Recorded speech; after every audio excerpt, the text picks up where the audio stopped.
tree down on top of a fireplace. Then I have Bath Court and Quarter Horse Lane for lines down. Then I have Woodland and Halika for a tree on top of a house. Then I have 16233 3rd Avenue, cross of Wilkinson or Park, tree with power lines down, break.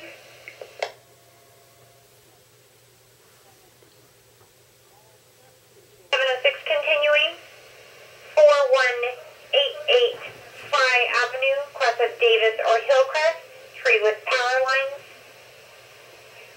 Then I have 37th and Eureka for lines down. And the last is 9625 Winchester, tree, possible power lines. For now.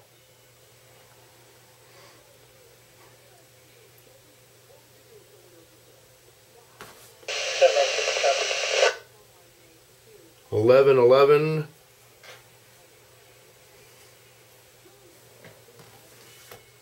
a.m. Central G700. G700. Radio's been on all morning. I'm on scene at Woodland and Halika tree into the house, actually.